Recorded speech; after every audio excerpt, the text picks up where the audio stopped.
এমনি যুবক বলেন, আব্দুল মালিক, একদিন না 2 দিন না একাধারে আমি 7 বছর পর্যন্ত কাফন চুরি করেছি। একদিন যদি কাপনে কাপন চুরি না করি গো, আমার ঘরের ভিতরে কোনো খোরাকি থাকে না। একদিন চুরি না করলে খোরাকি নেই। এমনি করে খলিফা আব্দুল মালিক ডাক দিয়া বলেন, আরে যুবক, তুমি আগের সমস্ত বর্ণনাগুলি আমারে দাও, কেমনে কবরে আযাব দেখছো? এমনি যুবক ডাক দিয়া বলেন, হুজুর, আমি যখন ইরাকের প্রথম নম্বর খবরে ঢুকলাম, প্রথম নম্বর খবরে ঢুকার পরে মুর্দার শরীর থেকে যখন কাফনে কাপড়টা উঠাই নিয়ে যাব, এমনি তাকায়া দেখি মুর্দার চেহারা পশ্চিম দিকে দেখা যায় না। মুর্দার চেহারা গাঁটটাকে মস্কা দিয়ে ভেঙে অন্য দিকে ফিরাইয়া দেওয়া হয়েছে এবং 2টা চোখ যেন আগুনের লুক্কার মতো বানিয়ে দেওয়া হয়েছে। আমার দিকে হা করে তাকিয়ে আছি। এই অবস্থায় দেখি আমি আর নিজেকে সামাল দিতে পারলাম না। আমি যখন পিছনের দিকে দৌড় দিলাম, এমনি শুনি কে জানি গাইবি ভাবে জানায়া দে, ওরে যুবক, তুমি যখন তোমার এলাকাতে যাইবা, তুমি যখন লোক সমাজের কাছে যাইবা, তখন লোক সমাজরে জানায়া দিও, যারা অক্ত মতো নামাজ আদায় করবে না, নামাজের বেলা অলসতা করবে, অবহেলা করবে, মহান আল্লাহ তার কবরে এই পরিমাণ আযাব দেয়। কোনো মানুষ সফল হতে পারে না। আমার আপনার জীবনের টার্গেট একমাত্র জান্নাত। যতদিন পর্যন্ত দুনিয়াতে আল্লাহওয়ালা না হতে পারবো, আল্লাহকে রাজি খুশি করতে না পারবো, ততক্ষণ পর্যন্ত আল্লাহ তৈরি জান্নাতের আশাও করা যায় না। এজন্য আল্লাহ সুবহানাহু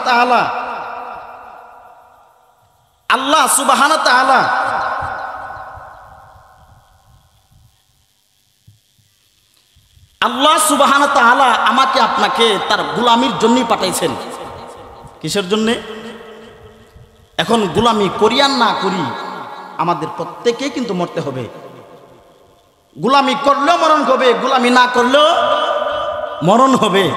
সুতরাং গোলামি করে যদি মরতে পারি, আল্লাহ উসিলা বানায়া জান্নাত দিবেন, আর গোলামি না করলে আল্লাহ তাআলা জাহান্নাম তৈরি করে রাখছেন। সুতরাং আমরা কি জান্নাতে যেতে চাই না জাহান্নামে যেতে চাই? আল্লাহ বলেন, হে মানুষ, আমি আল্লাহর গোলামি করবা না, কার গোলামি করবা? আমি আল্লাহ কি তোমাকে তোমার অঙ্গ প্রত্যঙ্গ দেই নাই? আল্লাহ বলেন, আলাম নাজআল লাহু আইনাইন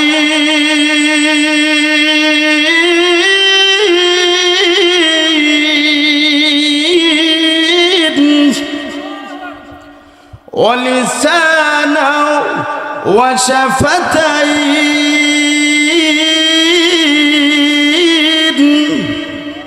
আল্লাহ বলেন, হে মানুষ, আলাম নাজআল লাহু আইনাইন, আমি আল্লাহ কি তোমাকে 2টা চক্ষু দেই নাই? আমি আল্লাহ কি তোমাকে 2টা চক্ষু দেই নাই? 2টা চক্ষু কে দিয়েছেন? আওয়াজ দিয়ে বলেন, কে দিয়েছেন? এই 2টা চক্ষু যদি আমাদেরকে আল্লাহ না দিতেন, তো দুনিয়ার কোনো ডাক্তারের ক্ষমতা ছিল না 2টা চোখ ভালো করে দেওয়া।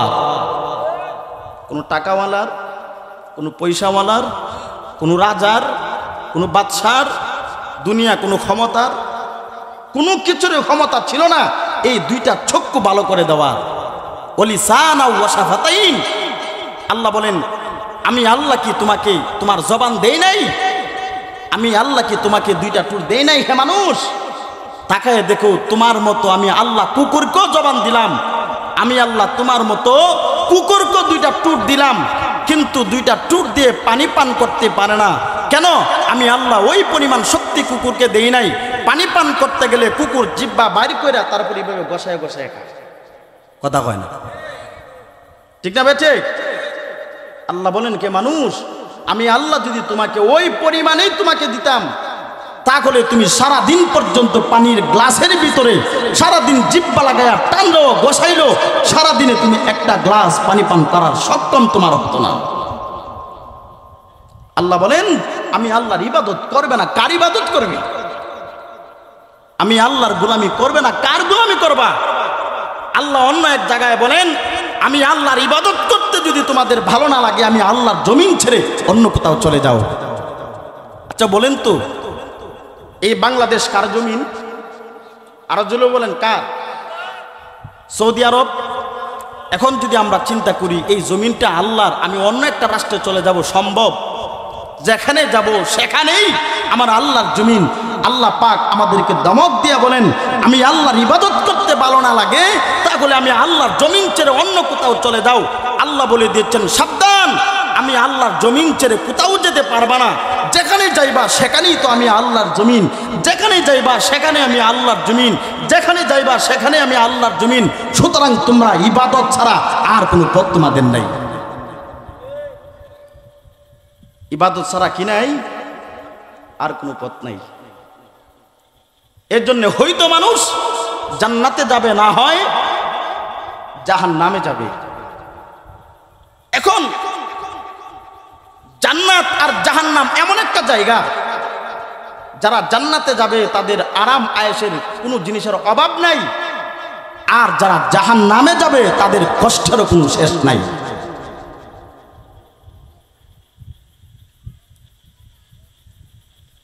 এই 30 পারা কোরআনের ভিতরে আল্লাহ যত জান্নাতের আলোচনা করেছেন, সমস্ত আলোচনা যদি আল্লাহ তাআলা একসাথে কইরা সূরাতুল জান্নাত আর একসাথে জাহান্নামের আলোচনা কইরা সূরাতুল জাহান্নাম, এই সূরাতুল জান্নাত আর সূরাতুল জাহান্নাম দিয়া যদি আল্লাহ দুইটা সূরা নাজিল করতেন, সব আয়াত যদি একসাথে আল্লাহ নাজিল করতেন, তাহলে আমরা যারা বয়ান করি আমাদের জন্য তাফসীর করতে সহজ হইল, ঠিক না?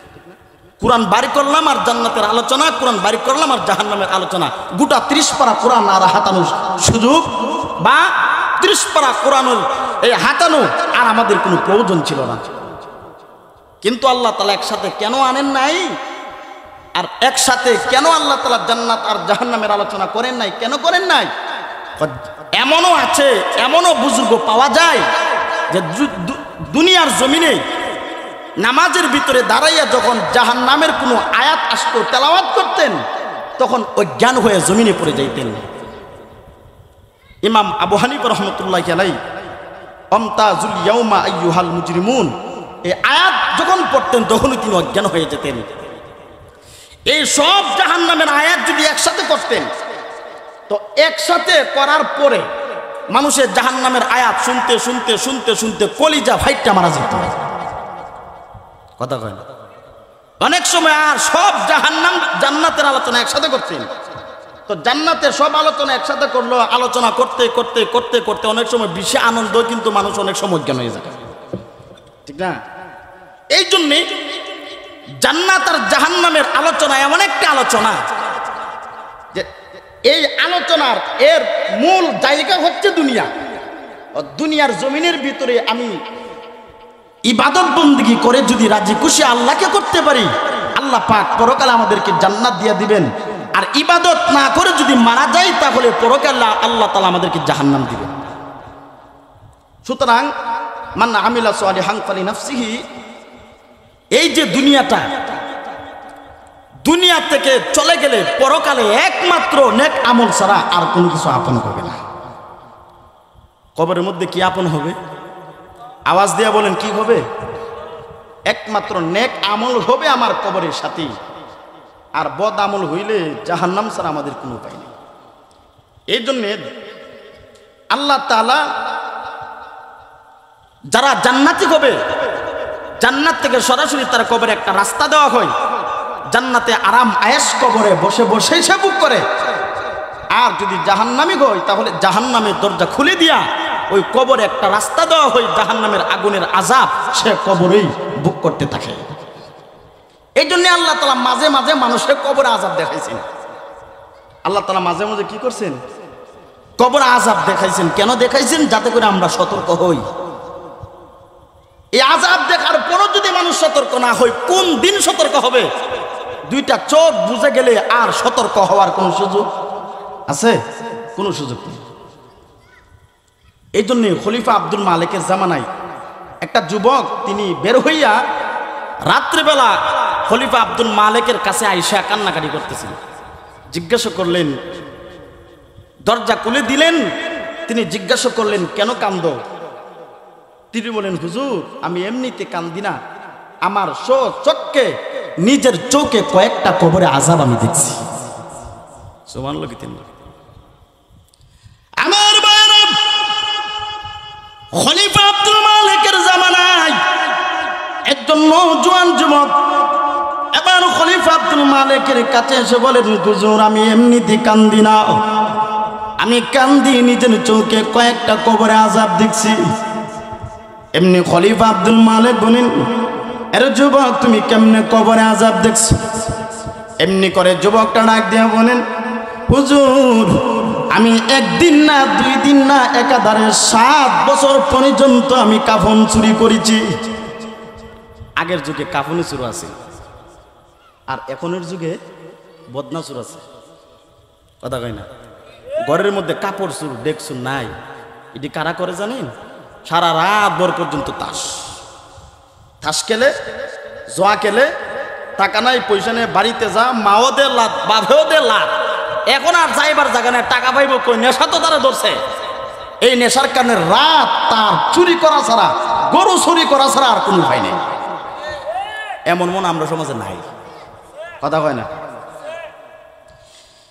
এমনি যুবক বলেন, ও খলিফা আব্দুল মালিক, একদিন না 2 দিন না একাধারে আমি 7 বছর পর্যন্ত কাফন চুরি করেছি। একদিন যদি কাপনে কাপন চুরি না করি গো, আমার ঘরের ভিতরে কোনো খোরাকি থাকে না। একদিন চুরি না করলে খোরাকি নেই। এমনি করে খলিফা আব্দুল মালিক ডাক দিয়া বলেন, আরে যুবক তুমি আগের সমস্ত বর্ণনাগুলি আমারে দাও, কেমনে কবরে আযাব দেখছো? এমনি যুবক ডাক দিয়া বলেন, হুজুর আমি যখন ইরাকের 1ম নম্বর খবরে ঢুকলাম, 1ম নম্বর খবরে ঢুকার পরে মুর্দার শরীর থেকে যখন কাফনে কাপড়টা উঠাই নিয়ে যাব, এমনি তাকায়া দেখি মুর্দার চেহারা পশ্চিম দিকে দেখা যায় না। মুর্দার চেহারা গাঁটটাকে মস্কা দিয়ে ভেঙে অন্যদিকে ফিরাইয়া দেওয়া হয়েছে এবং 2টা চোখ যেন আগুনের লুক্কার মতো বানিয়ে দেওয়া হয়েছে। আমার দিকে হা করে তাকিয়ে আছে। এই অবস্থায় দেখি আমি আর নিজেকে সামাল দিতে পারলাম না। আমি যখন পিছনের দিকে দৌড় দিলাম, এমনি শুনি কে জানি গাইবি ভাবে জানায়া দে, ওরে যুবক তুমি যখন তোমার এলাকাতে যাইবা, তুমি যখন লোক সমাজের কাছে যাইবা, তখন লোক সমাজরে জানায়া দিও যারা অক্ত মতো নামাজ আদায় করবে না, নামাজের বেলা অলসতা করবে, অবহেলা করবে, মহান আল্লাহ তার কবরে এই পরিমাণ আযাব দে। এবার ইকোটা কমাই দেন। যারা নামাজে অলসতা করবে, অবহেলা করবে, তার কবরে আযাব হবে কি হবে না? আমরা সমাজে মনে নামাজে অলসতা করে না, অবহেলা মনে করে না। অলস আর অবহেলা যে নামাজে করে, এটা আল্লাহ নিজেই কোন, আমার কথা না। আল্লাহ বলেন, ফাওয়াইলুল লিল মুসাল্লিন আল্লাযীনা হুম আন সালাতিহিম সাহুন। আল্লাহ বলেন ওই সমস্ত মুসল্লিরাই হচ্ছে ধ্বংসশীল, যারা নামাজে অলসতা করে। কি করে? নামাজে অলসতা করে না, খালি লোক দেখানো নামাজও করে। ঠিক নেই? মসজিদে আইসা দাঁড়াইছে মাশাআল্লাহ হাজি সাহেব, আরেকজন পাশে বইছে, যাওক নামাজে তেলাওয়াত করতে আছেন সূরাতুল ইখলাস। এখন আর ইখলাস এমন ভাবে পড়ে যে ওই লোকটাকে দেখানোর জন্য যে আমি একটু দেরিতে যদি নামাজ পড়ি তাহলে বুঝবো না রে হাজি সাহেব ঠিক আছে। মা কথা কয় না। এই জন্য নামাজে অলসতা করা যাবে? অবহেলা করা যাবে? নামাজে অলসতা করার কি নাই? কোনো সুযোগ নাই। নামাজে অলসতা করার কোনো সুযোগ নাই। নামাজ এটা আল্লাহর ফরজ বিধান, নামাজ আমাকে আপনাকে পড়তে হবে। এমনি যুবক খলিফা আব্দুল মালিককে ডাক দিয়ে বলল, হুজুর আমি যখন প্রথম নম্বর খবরে যখন ব্যর্থ হয়ে গেলাম, আমি তো একজন পেশাদার কাফন চুর, একদিন যদি কাফন চুরি না করিব আমার ঘরে কোনো খোরাকি নাই। আমি প্রথম নম্বর খবরে যখন ব্যর্থ হয়ে গেলাম, ব্যর্থ হইয়া আমি যখন 2 নম্বর যেই মুহূর্তে মুর্দার শরীর থেকে কাফনে কাপড়টা উঠাই নিয়ে যাব, এমনি তাকায় দেখি মুর্দাকে একটা জাহান্নামের ফিলারের ভিতরে হাত পা গুলি বেঁধে জাহান্নামের লাঠি দ্বারা তার শরীরে আঘাত করা হচ্ছে। এমনভাবে আঘাত, এই আঘাতের কারণে হাউমাউ করে কান্না করছে, জোরে জোরে চিৎকার করতে শুরু করেছে।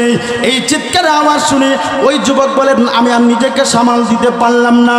আমি যখন পিছনের দিকে দৌড় দিলাম, এমনি শুনি কে জানি গাইবি ভাবে জানায় দেয়, আরে যুবক, তুমি যখন তোমার এলাকাতে যাইবা, তুমি যখন লোক সমাজের কাছে যাইবা, তখন মানুষে জানায় দিও, যারা ইয়াবা খাবে, পেঞ্চি খাবে, মদ খাবে, গাঞ্জা খাবে এবং ইয়াবা ট্যাবলেট সেবন করবে, মহান আল্লাহ তার কবরে এই পরিমাণ আযাব দে। আমাদের সমাজের যুবকটা মনে হয় ইয়াবা খানা, পেঞ্চি খানা, গাঞ্জা খানা, গাঞ্জা খাইতে খাইতে খাইতে খাইতে করে চেহারা ডাক করে কথা কয় না। এমন হয় কি হয় না? হ্যাঁ যুবক, তোর শরীর থাকতো মোটা তাজা, তোর শরীর থাকতো রুষ্ট পুষ্ট, তোর শরীর কেন ছাবা ভাঙতে ভাঙতে কেন কথা কয় না? তে মদ গাঁজা ইয়াবা খাইলে আল্লাহ কবরে আযাব দিবনি? কথা বলেন, দিব কি দিব না? আল্লাহ তাআলা এই কবরে আযাব দেখাইছেন। কেন দেখাইছেন? যাতে করে মানুষেরা সতর্ক হয়। কি হয়? সতর্ক হয়, যাতে করে সতর্ক হয়। এই জন্য আল্লাহ তাআলা মাঝে মধ্যে আমাদেরকে কবরে আযাব দেখাইছেন। এখান থেকে যদি মানুষ শিক্ষা গ্রহণ না করে, শিক্ষা গ্রহণ না করে, আর কোন দিন শিক্ষা গ্রহণ করব? কবরে গেলে।